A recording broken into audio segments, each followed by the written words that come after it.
Sitting on the porch of my small but cozy home, I took a deep breath, savoring the silence of the early morning. This house wasn't grand, but it was mine. It represented years of saving, of hard work and independence, and every corner of it held some part of me. So when my parents called that Saturday afternoon with their proposal, I didn't quite believe my ears. "Emma, we've been thinking about your brother, you know," my mother began, a measured softness in her voice. "Yes?" I replied cautiously. "Well, he and Sarah are struggling. It's not easy raising three kids in that small apartment," she continued, her tone tinged with the concern she always had for my younger brother. "And you, dear, you're not dating. You don't have children to care for. We thought, well, why don't you let him have your house?" The suggestion landed like a punch to the gut. I gripped the edge of the counter, feeling the sting rise to my cheeks. "You want me to give up my house? For him?" "Well, not give, exactly," my mother replied, a little too quickly. "But they need it, honey, and you're not using it to its full potential, not like they could." I felt a heat rise up my neck, a slow, simmering anger that surprised even me. "Mom, this is my home. I bought this house myself." "I know, dear, I know," she sighed, as if my feelings were a small inconvenience. "But think of how much better it would be for the children." The words lingered in the air long after she hung up. I stood there, numb, processing the casualness with which they had suggested I give away the very foundation of my independence. Growing up, my brother Liam and I had always been close. He was 2 years younger, and though we bickered like most siblings, I had often played the role of his protector. Our family wasn't well off, and I learned early on to make sacrifices, to play the responsible older sister who looked out for Liam whenever our parents struggled to make ends meet. As kids, that bond was natural, unspoken. But as adults, the dynamic shifted. I went to college, got a job, and moved into my own place.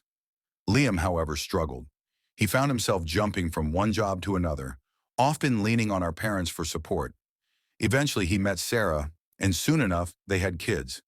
He tried to do his best, but my parents always felt the need to step in, helping them financially whenever things got tough. Meanwhile, I had worked hard to buy this house on my own.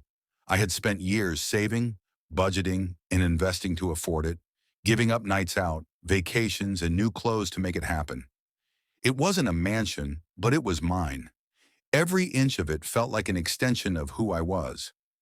That's why my parents' suggestion felt like a betrayal. A week after the call, my mother invited us both over for dinner. I hadn't yet said no, but I hadn't said yes either. I wasn't sure how to approach the situation with Liam. If he knew about my parents' request, he hadn't mentioned it. Still, as I walked into my parents' house that evening, my stomach twisted with nerves. "Emma," my mother greeted, pulling me into a hug. "I made your favorite, lasagna." I tried to smile, but it felt tight, forced. "Thanks, Mom." Liam and Sarah arrived a few minutes later, the kids in tow. They looked happy, tired but content, their little family filling up the small living room with laughter and noise. I watched them, feeling the familiar pang of guilt that came whenever I saw them together. My brother had his own struggles, sure, but he also had a family that adored him, a family that gave him a purpose and meaning. As we sat down to dinner, the conversation flowed easily, light-hearted and warm. But eventually my mother cleared her throat, glancing between me and Liam with an almost conspiratorial look. "So we wanted to talk to you both about something," she began, folding her hands neatly in her lap. "Emma, did you think about what we discussed last week?" I felt my stomach drop. Liam raised an eyebrow, looking between us. "What's this about?" he asked. My mother smiled at him in a way that made me feel like I was fading into the background. "Well, we thought it might be a good idea for you and the kids to have a bigger space. Emma has that house all to herself, and since she's not, well, not using it the way you could, it would be a good move for all of you." The look on Liam's face shifted from confusion to something almost excited, a spark in his eyes. He turned to me, hopeful. "Emma, is that true? You'd be willing to let us move into your place?" I opened my mouth to speak, but found the words caught in my throat. I looked around the table, feeling the weight of everyone's gaze. I hadn't agreed to anything," I managed to say, forcing myself to hold steady. A flash of disappointment crossed his face. "Oh, I just thought—" He trailed off, looking at our parents. "Mom said you didn't really need the space and that you might not mind." The implication stung. The idea that, just because I lived alone, my house somehow meant less. That night I couldn't sleep. I replayed the conversation in my head, the hurt looks from my family, the unspoken expectation that I would give up my home simply because I was single. The guilt gnawed at me, a familiar presence that had been with me ever since I was young. I had always tried to be the good daughter, the dependable one who put others first. But this was different. This was my life, my hard work, my sacrifices. I called my best friend Claire the next day.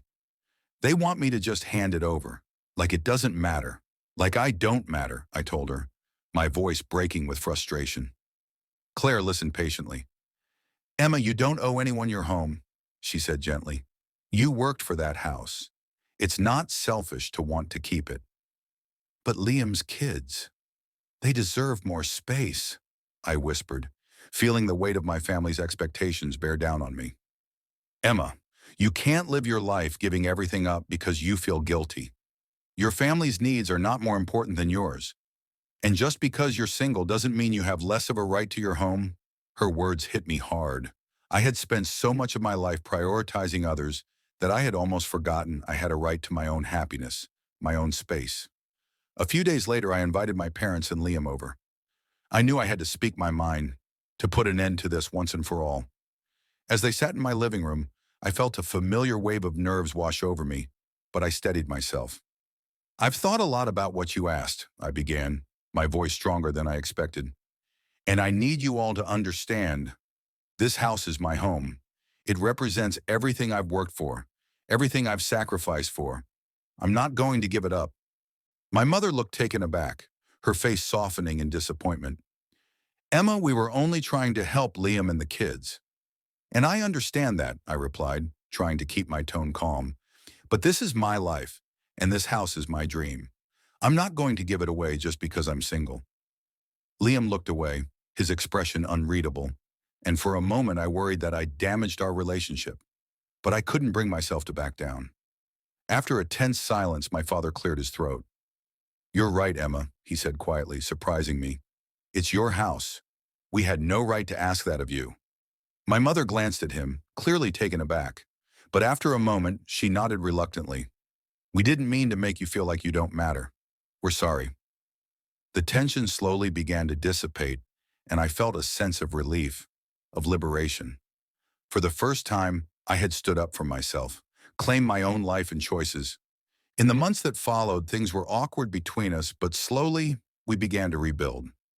Liam and I had more honest conversations, learning to appreciate each other's choices rather than comparing them. And as for my parents, they began to respect my boundaries, finally understanding that my life was no less important or meaningful simply because I was single. And as I sat on my porch looking out over the place I had fought to keep, I felt a quiet, steady pride. This house wasn't just a building. It was a symbol of my independence, my strength, and the life I had chosen for myself.